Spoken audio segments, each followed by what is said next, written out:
जानकारी के लिए बताना चाहता हूं कि मुरादाबाद में आज ही एक न्यूज मेरे पास यहीं बैठे आई। उसका विषय क्या है?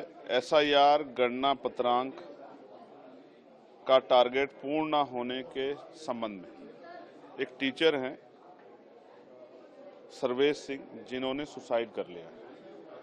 अपने सुसाइड नोट में लिखा है कि मेरी 4 बेटियां हैं, मैं उनको समय नहीं दे पाया, उनमें से 2 बेटियां बीमार हैं, मैं रात को 3-3, 4-4 बजे तक काम कर रहा था, फिर भी टारगेट नहीं पूरा कर पाया, मैं जीना चाहता हूं। उन्होंने अपने सुसाइड, लेकिन मजबूरी में मेरा मानसिक स्वास्थ्य खराब हो गया है, मर रहा हूं क्योंकि मेरे ऊपर बहुत दबाव है। ऐसी प्रक्रिया किस काम की जो हमारे अध्यापकों की जान ले ले।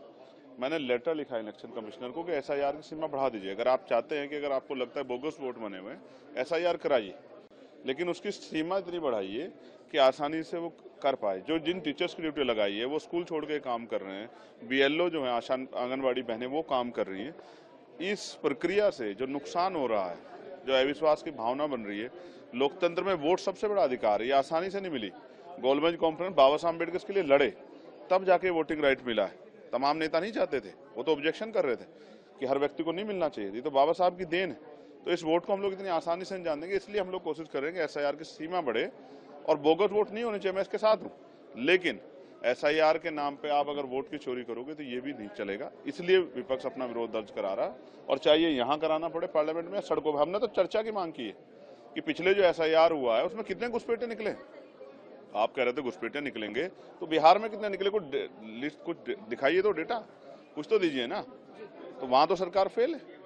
तो इलेक्शन कमिश्नर तानाशाही की तरह काम करेगा। तो मैं फिर कह रहा हूँ, जनता अगर एक बार खड़ी हो जाएगी ना तो फिर कोई नहीं संभाल पाएगा। तो जनता में इस तरह का भय मत पैदा होने दीजिए।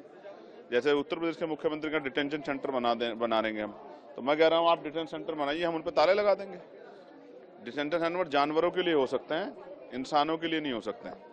अगर कोई अवैध है तो उसके पुख्ता प्रमाण होने चाहिए। जो आदमी यहाँ 50-50 साल से रह रहा है, आजादी के समय से जो प्रवास था, वो कैसे अवैध हो सकते हैं? बहुत सारे सवाल इसके